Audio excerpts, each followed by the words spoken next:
ये क्वेश्चन देखते क्या बोल रहा है. Is the work done by friction on the stack of coins that travels on a rough surface positive, negative और जीरो. ओके, तो स्टैक ऑफ कॉइन्स जो है, कॉइन्स अगर सरफेस के ऊपर जा रहे हैं और क्या बोल रहे हैं, उसके ऊपर जो फोर्स ऑफ फ्रिक्शन काम कर रहा है वो पॉजिटिव है, नेगेटिव है कि जीरो है. ओके, मैं आपको पहले सिचुएशन बता देता हूँ. देखो, फ्रिक्शनल फोर्स जो होता है ना वो हमेशा अपोजिट डायरेक्शन में जाता है.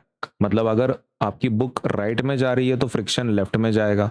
अगर आपकी बुक लेफ्ट में जा रही है तो फ्रिक्शन राइट में जाएगा. फ्रिक्शन हमेशा अपोजिट डायरेक्शन में काम करता है. ठीक है, अब यहाँ पे देखो, अगर आप सामने की तरफ फोर्स लगा रहे हो और डिस्प्लेसमेंट भी सेम डायरेक्शन में है तो उसको हम लोग बोलते हैं पॉजिटिव वर्क. पॉजिटिव वर्क मतलब क्या होता है, जिस दिशा में फोर्स है उसी दिशा में डिस्प्लेसमेंट है, दोनों सेम डायरेक्शन में है, तो उसको हम लोग क्या बोलते हैं, पॉजिटिव वर्क. निगेटिव वर्क किसको बोलते हैं, निगेटिव वर्क हम तब बोलते हैं अगर फोर्स और डिस्प्लेसमेंट का डायरेक्शन अपोजिट हो. फोर्स एंड डिस्प्लेसमेंट का डायरेक्शन अगर अपोजिट हो, force and displacement are opposite direction, तो उसको निगेटिव वर्क बोलते हैं. और अगर परपेंडिकुलर है एक दूसरे को, डिस्प्लेसमेंट और फोर्स एक दूसरे को परपेंडिकुलर हो, तो उसको हम लोग कौन सा वर्क बोलते हैं, जीरो वर्क बोलते हैं. अभी कॉइन्स का देखो, कॉइन्स तो जनरली क्या होने वाले, कॉइन्स तो क्या होने वाले, कॉइन्स को सपोज आप आगे की तरफ मूव कर रहे हो, राइट. लेकिन आपको तो पता है ना फ्रिक्शनल फोर्स हमेशा कहाँ पे रहेगा, डिस्प्लेसमेंट तो आपका कॉइन का इधर जा रहा है, राइट. लेकिन आपका फ्रिक्शनल फोर्स कहाँ रहेगा, दूसरी दिशा में. फ्रिक्शनल फोर्स तो दूसरी दिशा में रहेगा ना, सही है ना. आपका कैसा है, मान लो आप कॉइन्स को उधर की तरफ खींच रहे हो, ठीक है, आप क्या कर रहे हो, कॉइन्स को अपनी तरफ खींच रहे हो, तो suppose this is the displacement, तो फ्रिक्शनल फोर्स कहाँ रहेगा, अपोजिट डायरेक्शन में, करेक्ट. तो हमेशा ही फ्रिक्शनल फोर्स अपोजिट डायरेक्शन में अगर रहने वाला है तो उसका फोर्स कैसा रहेगा, negative work. I hope you understand this. अगर आपके पास कॉइन्स हो, ठीक है, और कॉइन्स को आप सपोज लेट अस से दिस इज द डिस्प्लेसमेंट, ठीक है, कॉइन का राइट साइड में डिस्प्लेसमेंट है, लेकिन फ्रिक्शनल फोर्स कौन से डायरेक्शन में रहेगा, अपोजिट डायरेक्शन में रहेगा ना हमेशा. ओके, तो फ्रिक्शनल फोर्स का फिर वो आंसर क्या हो जाएगा, वर्क डन जीरो, ये आ जाएगा नेगेटिव वर्क, क्योंकि डिस्प्लेसमेंट और फोर्स का डायरेक्शन क्या हो रहा है, नेगेटिव हो रहा है.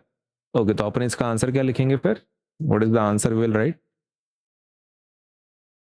अपन पहले कंसेप्ट लिख लेते हैं, ठीक है. What is the concept, work is said to be positive if force and displacement have same direction, correct.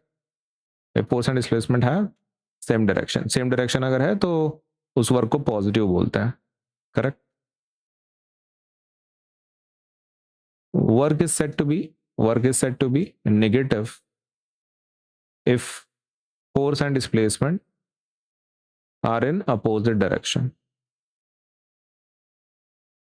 correct. Okay, now see, work is said to be zero if force and displacement क्या है, force and displacement are perpendicular to each other. अगर वो एक दूसरे को perpendicular है तो work done zero आ जाता है, ठीक है. तो ये हमारी कंसेप्ट है, सही है. अभी हम चेक करते हैं फोर्स ऑफ फ्रिक्शन का. The work done by friction on the stack of coins is negative, है ना, नेगेटिव है. और क्यों ऐसा नेगेटिव है, because if coins if coins are moving forward, right, that means displacement is forward, correct. अगर ऐसा है then friction force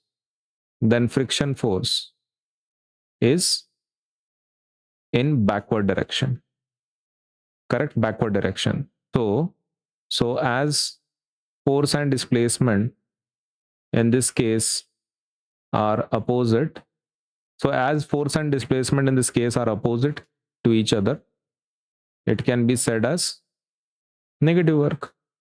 हाँ, लेकिन अगर आपके कॉइन्स पीछे आप ढकेल रहे हो, ठीक है, if the coins are moving backward, अगर आप उसको पीछे ढकल रहे हो तो डिस्प्लेसमेंट कहाँ है फिलहाल, आपकी डिस्प्लेसमेंट बैकवर्ड है सपोज, ठीक है, सपोज. तो फ्रिक्शनल फोर्स कब कहाँ काम करता है उस टाइम पे, अपोजिट दिशा में. फ्रिक्शन हमेशा अपोजिट दिशा में ही रहता है. The friction force is in forward direction क्योंकि आपका कॉइन्स बैकवर्ड दिशा में है. So as force and displacement in this case are opposite to each other, it can be said as negative work, ठीक है, नेगेटिव वर्क है, ऐसा हम ऐसा बोल सकते हैं इस केस में, ठीक है।